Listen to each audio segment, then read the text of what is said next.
Hello, Romantics. I'm Sarah Gomez, author, romance lover, and host. You're listening to Romancing the Story, a podcast centered around writing, reading, and story structure, all with a twist of romance. Episode 86.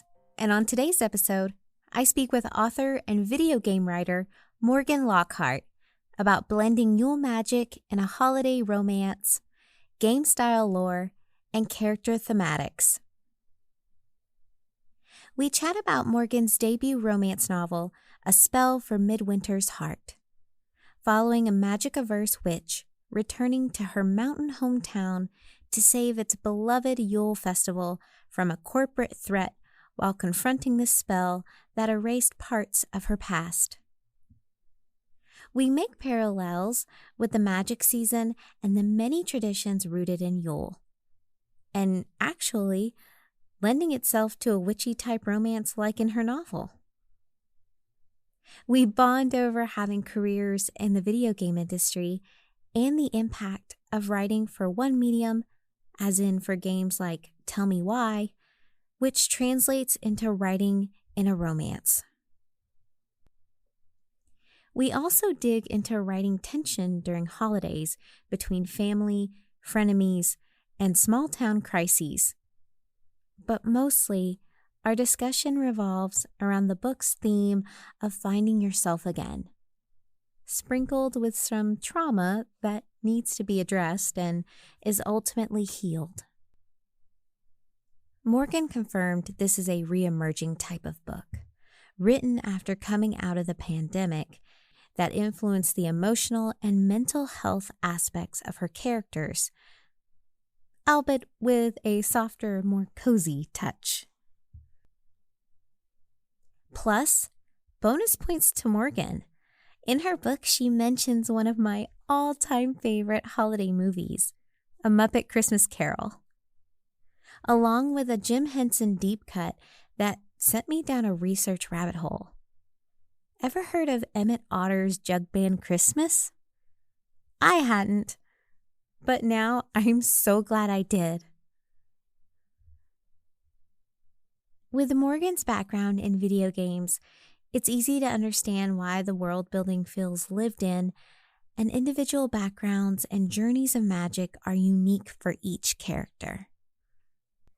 I would highly recommend Morgan's article on different types of magic systems called Craft Tips for Writing a Magic-Filled Story. Links to connect to Morgan, as well as other media mentions, like the article, will be listed in the episode description. I do use some Amazon affiliate links for books, so if you buy through the link, it helps the podcast and is always appreciated. I'll go ahead and apologize if I seem a little frazzled during the episode. I gave Morgan a fair warning, but I got a new cat named Pinto, and she loves to pounce on my computer. So you might hear her make a guest appearance. With that said, let's jump right in. Welcome, author and veteran video game writer Morgan Lockhart. Yay! Thank you. I'm so happy to be here, Sarah.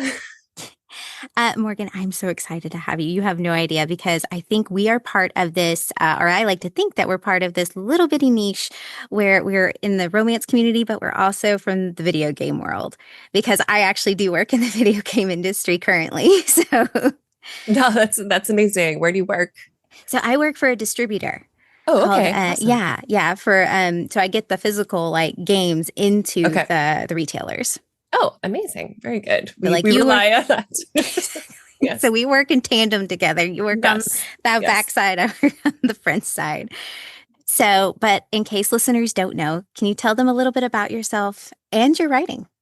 Yeah, absolutely. So I have been writing video games for about almost 20 years. And along the way, I also wrote some various short stories, got those published. But last year, I set out to finally get a book published because that has been a dream. I used to write actually serialized novels for other teenagers when I was a teenager, Oh, through Teen People online, but it's been since then.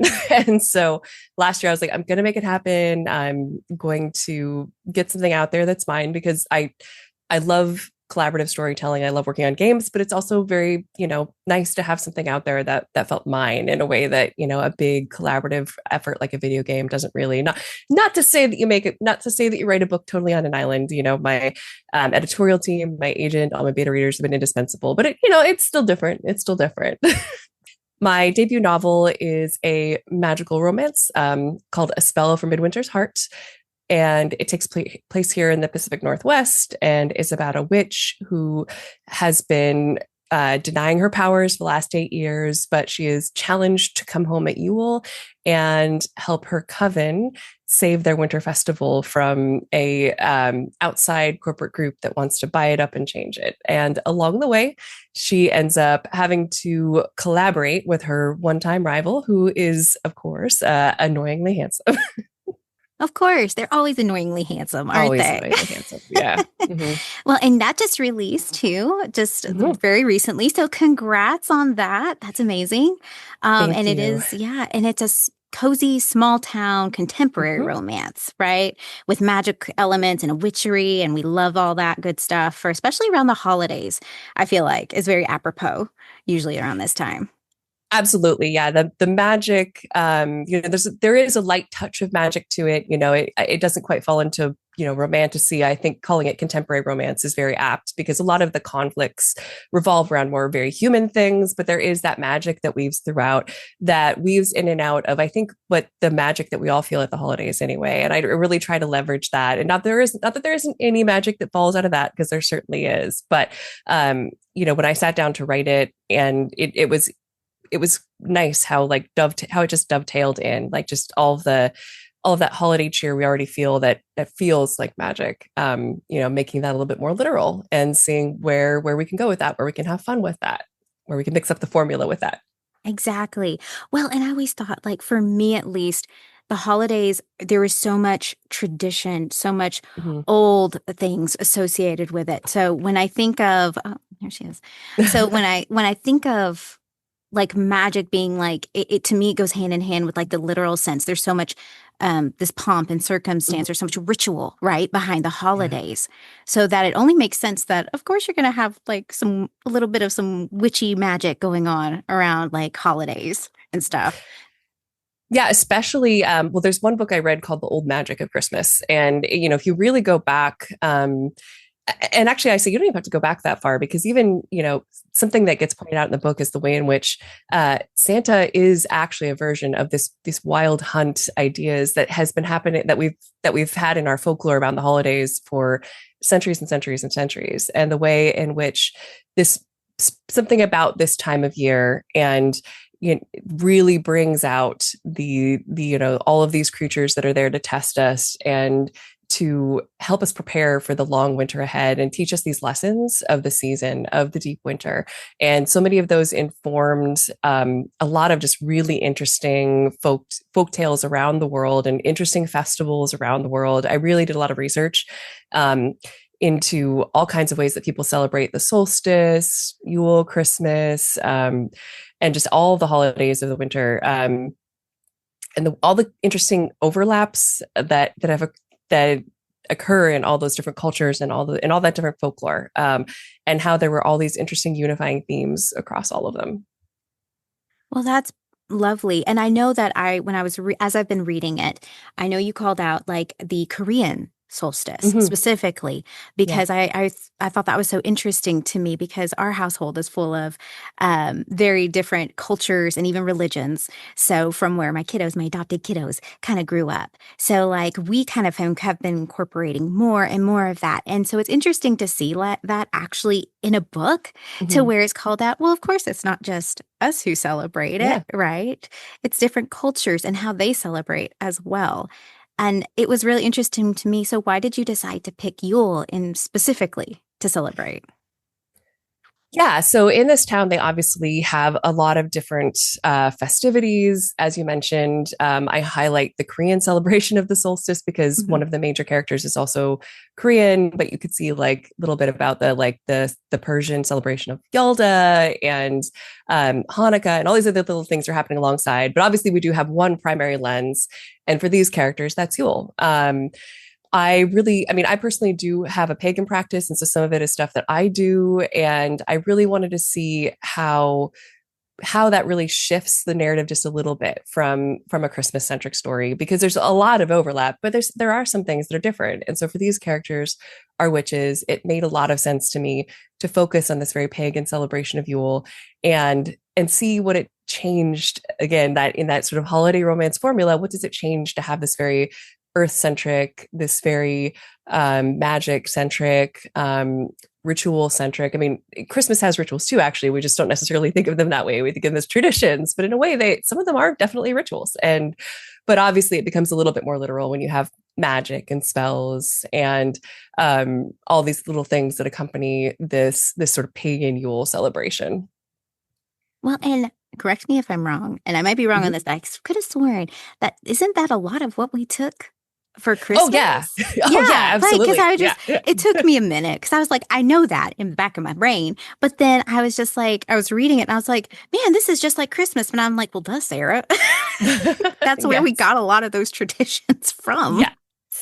Absolutely. And in fact, I think at one point they even call it out in the book, like, how much Dickens took from, and it's, it makes sense because, and that's happened all over that, you have the sort of new dominant culture will take things from the traditional folk culture and weave it in because for one thing, people don't want to give those up. And it makes absolute sense. It's that people will hold on to those traditions. But yeah, there's another moment where it's talking about how all these things that they use in magical spells are just decor though, so there's two different meanings there, right? Like, you put mistletoe up just because it's decorative and it looks nice. And I guess actually, mistletoe casts a little spell, it casts a little kiss spell, but still there's a lot of other uses. And for that in spell work, like, and so yeah, it takes on slightly different meanings, but at its heart, there's a lot of, whatever it was that we felt about those things traditionally has also persisted. So,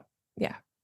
Yeah. And I love that there was so much, because there usually is meaning behind our traditions. We just Mm-hmm. sometimes don't realize it. Yeah. And then you kind of shone light on a lot of those meanings and gave it Mm-hmm. a lot of heartfelt, too, Yeah. meanings for a lot of these things. And that usually does, it gets into our emotions whenever we have the holidays around. So Yeah. it was really interesting to see that, especially with the magic incorporated Mm-hmm. into it. So, one thing I did notice too, as a video game writer with your background, this book felt so much more intimate and like just soft is like the best way I feel like I could describe it. How was writing that, like coming from the background you come from? Oh, I haven't heard described as soft and intimate before, so thank you. That's a new one for me. Um, but I mean, in terms of how game writing influenced, I think you can see both my strengths and weaknesses that emerge from the video game writing coming through, and that the world building for me was obviously something that came very easily. I have such a background in world building from games, because even games that don't have like a very explicit narrative, like a really strong story that you sort of experience, they still have an internal narrative, a world building to them, and so world building really infuses everything you do in video games. Even games that aren't really considered story games will usually have a lot of world building, and so yeah, that world building really came easy for me, and dialogue as well, because I do write so much dialogue in video games, and often when I would write a scene, it would mostly be dialogue, and then I would have to go back and remember, oh, you get to write more than just the dialogue work. You get to write all the activity too, Um, and then there were the things that were more challenging in that transition. Pacing is obviously totally different. In video games, you actually often have to unlearn the desire to even have much control over the pacing as you learn to be an effective video game writer. Not that a scene can't have pacing, like in particular cutscenes, but that overall experience of the story you really have to let go of, because players will experience the story often out of order, or out of your preferred order, they will also experience it at different like speeds. And so you're really having to account for a lot of variability in how somebody engages with the story. Whereas here, I get to totally control it, but I had to relearn how it meant to be able to put that pacing into the game, or no, not into the game. I had to relearn what it meant to actually be able to fully pace the experience of my story. And that definitely took some work. So. Yeah, because that was something I was thinking of as well when I was reading it, because I was through the lens of someone who works in video games. It's one of those things of like, yeah, there is different, right? Like different paths you can take sometimes, and sometimes will affect the game overall. Yeah. So at this point, like Morgan's in the driving seat. You get to decide wherever we go and what's important and what's not. So I love that. Like, that's just an interesting concept. How long did it take you to write the book? It's a little hard to say exactly how long it was, because I'm a mom of two little kids, and I was working full time. And so, it was very spread out. There would be times where I, was between projects, and I could actually focus on it for a few months, and then I'd have to put it away for an entire year. So I did originally start it back in like 2020, 2021, and which I think you can really see in some of the thematics, because, it's all about a character emerging from a very isolated period of her life and reconnecting and finding new hope and opening herself up again to community, to people, to experiences, to love. And I felt like that's very much how I felt coming out of the pandemic, as I'm sure other people can relate. And so, yeah, so it's been quite a few years, but it wasn't really 3 years or whatever of solid work. It was on again, off again, when I could find a weekend where my husband would would take care of the kids, and I could just go and write, sometimes that would happen. So it was spread out over years, but really in little pockets of like where I could get the time. No, and that's fair, because I mean, you were writing all kinds of other things on top of it, right? Like you were saying, you were working full time and kind of in conjunction with that. So, and that's kind of what I was wondering, because I know like video games can take years to finish. So like you go back, you write something, you have to go back, you have to retool it, you have to do this, you have to do that. So to me, I was curious about the process of how long it took, simply because I know a video game could take years, but so can a book, depending when it's just you. So you have written other genres. Like you've written multiple different genres, like you said, and like you have had like short stories and like all kinds of other pieces in different genres. And so what made you decide to go into romance in particular? So I had my first opportunity to write romance. When would it have been now? Like back in 2018, when I was a freelancer, I worked on some romantic choice-driven games, and I really hadn't written much romance before. I'd always had really strong romantic subplots in things that I'd written on my own. I mean, not always, but many times. That said, that was my first opportunity to really write capital R romance. And I was surprised at how much I liked it. And, and then in Tell Me Why in 2020, we had, again, a really strong romantic subplot. It was choice driven still. You didn't have to engage with it, but that really drove in how much I enjoyed writing that. And so, that I just started writing romance as one of many things again. And I think something I've been saying, because a few times people have asked me like, well, what projects how do you decide which projects to focus on? And in the case of this one, I knew that I had something that people would really enjoy. And so I always say that I like to write passionately, but revise pragmatically. And I knew that as a debut author, that having something like this would be so easy to sell, right? That people, that it's some of my stranger projects, harder to describe or niche or whatever. It would be, especially as a debut, I think it would be a lot harder to get people to take a risk on that. And so I was like, okay, I think this is one that I could definitely take a chance on. And so that really helped me narrow down my focus onto this project. That, knowing that it was something that would much more easily exist beyond me. So.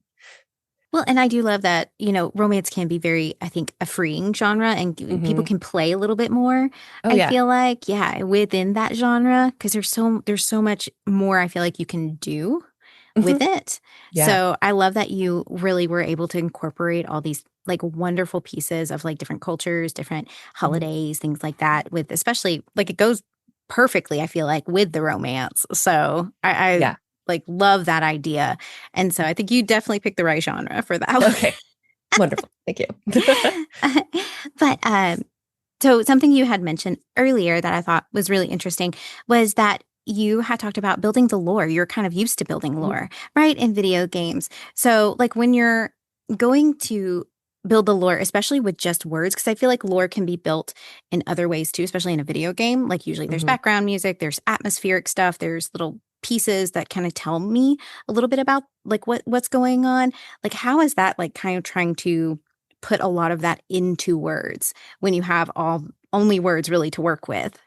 I think that I tried to recreate, and this is interesting, like the influence of games that where I could see it in this work, and that is that I do really work hard on atmospherics, and I think in that way I try to be very deliberate about how I describe things and the word choices that I use, and all of that as a way to feed that lore beyond just what's explicitly being said on the page. And so there was definitely some of that. And then, I think there's obviously other places where we dive into it a little bit more like explicitly, like we're just, the characters are discussing it. And I think one of the things that was helpful about this book is that the characters themselves don't fully understand it. And so there's a lot that gives you opportunity to have a lot of discussion and debate. And that can also help. So that can help you put some of that on the page, right? As they work it out themselves, you can very naturally bring the reader along instead of having to just sit down and have somebody kind of say something that they probably wouldn't naturally say just for the sake of, the reader to get it, or just to like, just put it out on the page in a paragraph, which is, effective, but exposition is effective, but it's not as fun as if you can weave it in there a little bit more naturally. So it was definitely helpful. The characters themselves don't fully understand. And that gave us the opportunity to discuss and theorize. And that helped bring it to the page a lot more naturally as well. And maybe it's the type of books I'm reading, but it it was something very I love that it wasn't so black and white. Like it wasn't Mhm. like you were super expert as a witch or you were a novice who was just Mhm. starting out. There was so much in between of like levels of where everybody was at and different talents of what Mhm. everyone had. So it really felt expansive in that way of like there you do know like this coven knows their stuff, but they don't know quite everything. And they even have rules. They have specific rules within which they follow. So, like, it was, and that's pretty traditional with magic, Mhm. I think, when you're building a magic system. But that was something really interesting. I love that you had levels to it. If we're thinking like in video games, right? You're not just expert and beginner. There's a world in between of all those things. Yeah, it very much springs out of each of these people, and it's less of, oh well, yeah, 60 years you will level up your magic and you will be here, and obviously Hmm. there is still a little bit given to experience, but more than anything it becomes an expression of who each of these people are on the inside and the connections they have with each other and the connections they have with the world around them. And again, because there is so little understanding of their magic, you can see it kind of creating new ideas and new things. There's a moment where Zadie, Rowan's best friend, reveals that she wants to try to figure out, magical tattoos for healing, and that's something that nobody's done before, right? And it's something that will purely be hers. And so I love that wherever I can bring in these little things that feel like these people's unique stamp on the world, but that they also do collectively as a group. And so they they're able to do it each in their own way, but also together. Such a really great way, I think, to build the characters in and of themselves. It's such a beautiful character development because we love Sadie. I love Oh, Sadie. She good. was one of my faves, so I'm not gonna lie. Good. So, Good. but it was that was something too, I think, in conjunction with that. In a recent interview, you had actually mentioned using like character thematics to emphasize like community and reintegrating balance into like Rowan, the protagonist's life. So, which sounded like a really fascinating concept. How would you define the character thematics, and how did you go about utilizing it for the story? Yeah, I tried to look at the heart of each of these characters and figure out a magic that would seem to emerge the most naturally from who they were, and say a little bit about where they were in their life, what they needed, and with Rowan, of course, being the main character, I could do that the most. And it's not a subtle metaphor, obviously, at the beginning where she's refusing her magic as a form of lack of self-acceptance, because she is a character who is plagued with doubt, with self-doubt, with second guessing herself, which can be a little challenging at times, but she goes, I hope, on a very satisfying growth arc. And as she reintegrates her magic and understands how to strike a balance, because her magic is somewhat controversial, especially in her family, where there's this legacy of hurt and complexity. Her magic mirrors her grandmother and her grandmother's magic, and her mother had a complex relationship. She and her mother have a complex relationship, and there's a lot that goes on there with how she can strike a balance between being able to be who she is and use her own unique magic, while at the same time honoring other people's boundaries, other people's, what other people need from her, and making sure that when she's using her magic, it's for the right reasons. And so that struggle comes through. I hope that struggle was really a core of how I wrote her and the arc I bring her down over the course of the story. Well, yes, and I thought that it was such a very interesting kind of approach, especially with Rowan, of that she was such a manifestation, I feel like, of like anxiety and imposter syndrome and all these things that like a lot of us struggle with, at some point in our lives, and that she was trying to relearn the things she loved. So, which I think speaks to a lot of people. I mean, I could see the COVID now that you say that. The COVID influence, but like those things of like trying to just, these things that were such a big part of you when you lost it, and then trying to reintegrate that back into your life in a way that feels balanced. So that really felt like such a key part. And I'm so glad that you integrated that as part of it, because that is such a struggle. And just to see it from a witch's point of view with a manifestation of magic was so eye-opening, and just really kind of key to understanding like that, this is something we all struggle with at some point. And I feel like was such a tie-in. Kind of much like real life, holidays hold a lot of magic and communion, especially for Rowan. But they also present stressful and strenuous moments with loved ones she hasn't seen in a while. So how did you use those relationships to integrate themes of community, healing, and mental health, like when we mentioned, that plays a large part in Rowan's journey?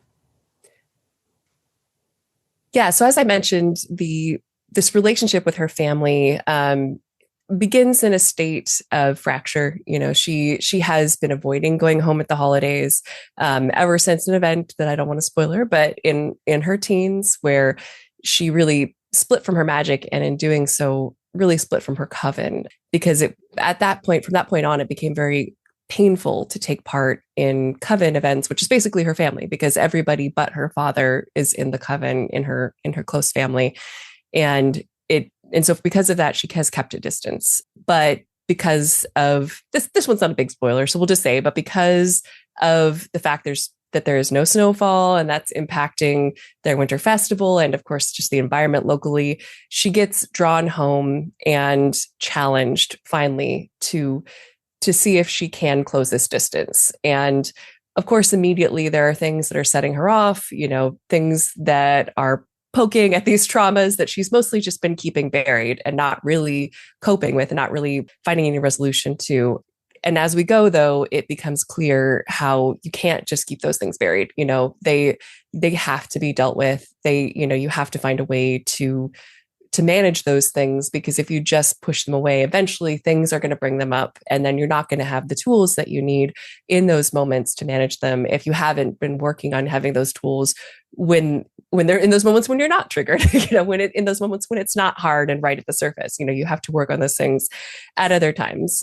And so she, again, part of this journey toward being able to accept her magic again, accept herself again, and be open to love, because, you can't really be open to love when you don't love yourself and when you're at odds with yourself, because it's difficult to accept that love. And so that journey with becoming reunited with her family, and it requires give on the other side too. I really emphasize Rowan herself, but that said, hurt, of course, has to be acknowledged. It was not all one-sided. And so other members of her family, in particular her mother, have to go on that journey with her.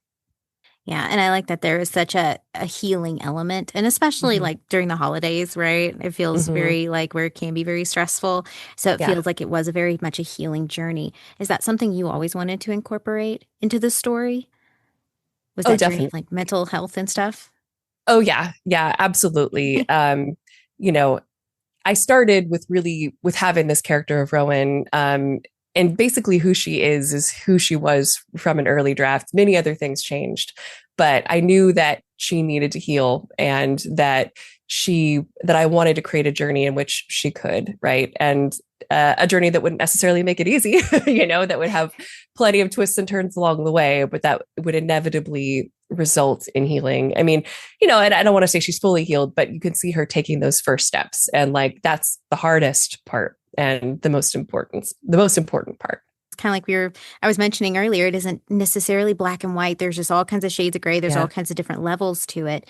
So the fact that she acknowledged it is Mm-hmm. huge, right? The Yeah. family itself acknowledging, right? Mm-hmm. And you have a bunch of headstrong women who are Yeah. witches. So Mm-hmm. Yep. that's a challenge in itself. So Yeah. that seemed like a very I'm glad you kept that. That was Mm-hmm. really, I think that's such an important thing, especially now. More mental health, I think, is being Mm-hmm. integrated into books. So Yeah. into the book space, and it should be, because I know Mm-hmm. that's something that I look for a lot of times, because I Mm-hmm. think we've all been there at some point, or we know someone who has. So Yeah. that was a beautiful thing I think you were able to incorporate. I'm kind of curious though, what wasn't included? Can you give us like a little Oh, tidbit of what wasn't yeah. included? Oh, definitely. I love to make fun of myself for this one. It becomes pretty clear that the fate of the town really is very bound up in this festival, because the festival has been, and tourism in general is kind of the crux of their local economy. And early on, I definitely though made that they were a little too intertwined, and it became this bigger issue of like, how do we save this whole town's economy in 1 week? Like, Oh, wow. how do we have this plan? And it devolved into just like all these like meetings that I was like, this is not fun. So it got pretty boring of just like talking about, different economic structures. I'm like, nope, this is not, what are you doing, Morgan? And so I tried to simplify it. And even if again, it's one of those things where like, we can't say the town is necessarily saved at the very end, because life isn't that simple. But I made the thing that we had to do to get beyond this particular crisis much simpler, right? We just have to convince Gavin's dad, the guy who owns the festival, not to sell it, and then we'll figure it out after that. And they did have to have, there's a little bit more plotting, of course, but we didn't have to have an entire economic plan to save a small mountain town. Yeah. And then another one I'll add that's more fun, and actually this goes back to where I'm like, oh, I'm good at world building from video games, and that's great. But one of the things I am used to doing from video games is being able to fill my world with all these kind of just little vignettes that are very optional, right? You run about a video game and you can stop and listen to a pair of old codgers like gripe about something, because it's not forced on you, and it's only for the sort of person that likes to engage in that sort of optional content. But I definitely had some of those sprinkled throughout, things that were just interesting little holiday celebrations or interesting little people who lived in Elk Ridge. And I could not ultimately justify the inclusion of many of those little vignettes because they didn't necessarily advance character or plot or anything enough. And so I had to cut back on a lot of that and keep the focus on what in video games we would call the golden path experience. Not that I don't think the town doesn't come alive. I think it does, but I was able to do that within the context of scenes that also helped, do character and plot and such, and not just exist for their own sake. Right, like the NPC characters. I could see where that would be like Mhm. there was some incorporation there because there were things like you would mention call out specifically with a festival like this person had been here for decades, right? Who had Mhm. been doing the same job for a long, long time. So like Yeah. and it was just like quick little things like that I did think of course built the lore and the town in itself to make it feel more lived in. So that I could see where that like, and you could go down a rabbit hole of just like hearing Mhm. the little pieces of everything. Yeah. And when the opening description of the Winter Festival was just like pages and pages long, it was just like I'm just describing it. And it's like, no. Let's kind of back to the parts that are the most important. You had something I thought was really super interesting. I'd read an article where you had talked about writing a magic filled world. Mhm. And you actually spoke about hard and soft magic. I think that's where I got the soft description because it did feel very soft Okay. Okay. overall. And so, and these hard and soft magic systems. So, listen, I highly recommend it for anybody who's like really interested in that because I was just fascinated the way you described it. So, but there are different types of magic depending on the subgenre and story being told. So, not to retread too much because it was an incredible article. What comes first for you when creating a story? Magic based on the story or like story based on the magic? It's basically always magic based on story for me. Hmm. I mean, in video games, we don't necessarily, obviously, because that tends to be one of the things that systems are built on, and so you do need to figure that out pretty soon. But when I'm writing my own story, I'm definitely looking at, well, what's the story I want to tell and what kind of magic would be the most interesting. I'm trying to think if there have been some exceptions, but those were stories I wrote out of world building where I did kind of the world building just for fun first and then found stories, but it's usually not for me. Usually I will have a character, usually my central character is very early for me and my central themes are very early for me and everything else springs from that, and that includes the magic and figuring out, okay, is this the kind of story where I'm going to need something, hard magic, something very systemic, something that has very clear rules and very clear stakes?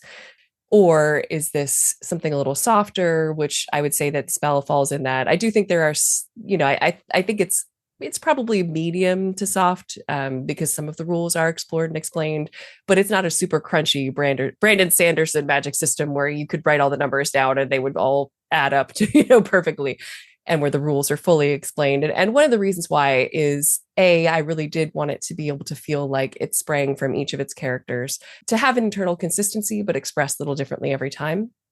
And B, I really wanted to keep that that sense of wonder that you can keep with a soft magic system where, because you don't fully understand it, it allows it to remain a very emotional experience rather than a very rational experience that kind of activates your brain. I prefer it to be something that activates the heart.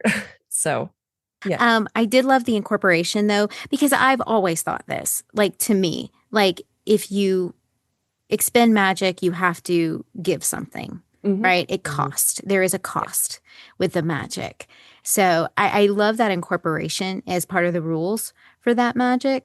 Simply because it was like I don't really see that too often. And I feel Mm-hmm. like, and I always felt like that to me in the back of my brain, that makes sense. If you're expending a bunch of energy, you're trying to do something really big, Mm-hmm. there's going to be a cost somewhere. And that also kind of leads into the coven too, of why you need a coven. Mm-hmm. So, which was super, like, I love how you kind of folded everything in together with that idea. And why would you be a witch on your own? You need a, Yeah. you want a coven because, and two, you want found family and you want the Yeah. community Yeah.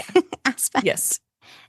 Something that's just nerdy for me, and I had to call it out simply because it's he's made some of my favorite movies, and I love him so much. Jim Henson. You have a quote from Jim Henson in the very beginning of the book, and you mention it was okay. I wrote this down. I gotta find this. Is I could. Otterman?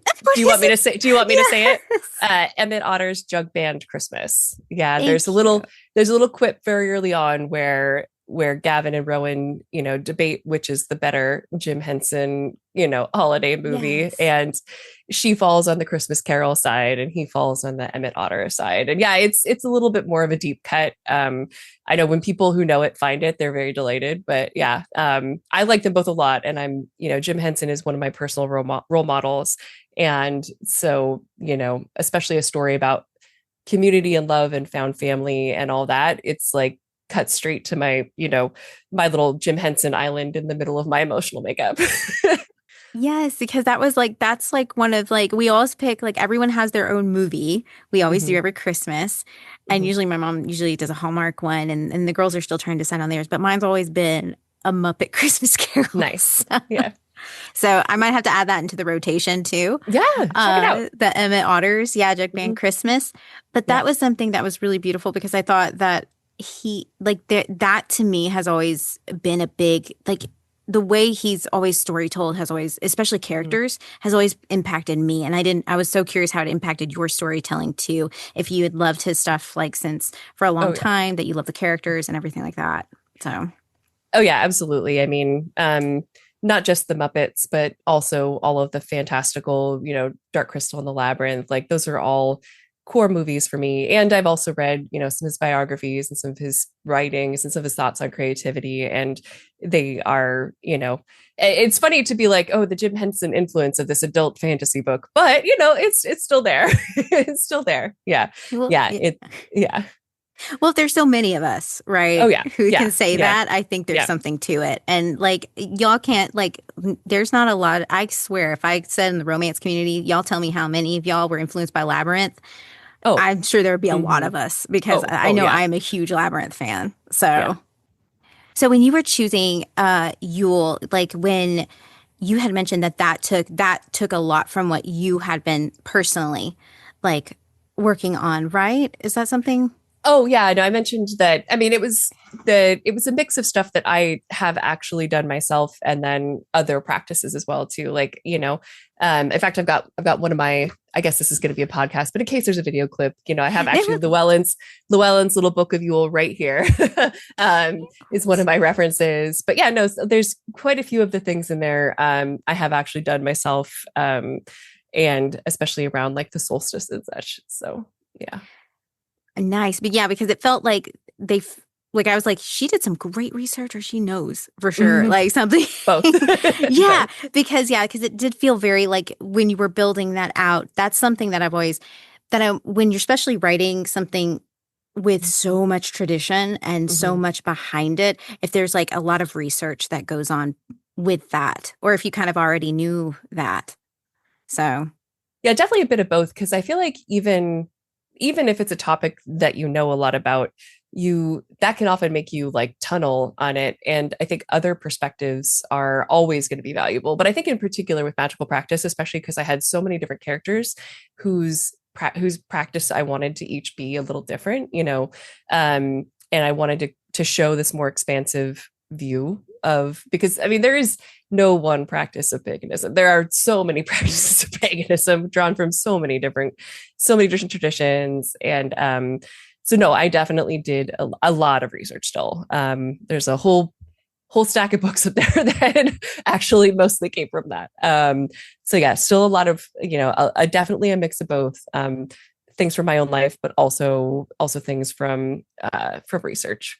Very love this book. I think it's really great. And I think it goes hand in hand with kind of where like your background has kind of all led. So I think that's very cool that you were able to incorporate some of the video game pieces in that. Oh, yeah. So where can listeners find your book and how can they connect with you? As far as I know, my book is at all the major retailers. I mean, maybe not in literally every store, but it's in many stores, but you can also find it all at the major ebook and audiobook and online retailers. And in terms of finding me with book stuff, I'm most active on Instagram at Lockhart Writes. And if you want any of my other links where I just yell at the sky at Blue Sky or occasionally post aerial stuff on TikTok, you're welcome to find those links on my website at lockhartwrites.com. But for book folks, I mostly recommend it, my Instagram. That's where I post the most book updates and everything. So. Thanks so much to Morgan for joining the show. If you like this kind of content, don't forget to subscribe wherever you listen to podcasts. That way, you're the first to hear new episodes when they drop. And if you get a chance, feel free to leave a review. It helps support the show and allows more opportunity to bring in all kinds of fantastic guests. There's also a link to the YouTube channel in the description if you'd like to see the interviews with some of the guests and see them show off their lovely books. As always, stay safe, be well, and keep writing. Bye!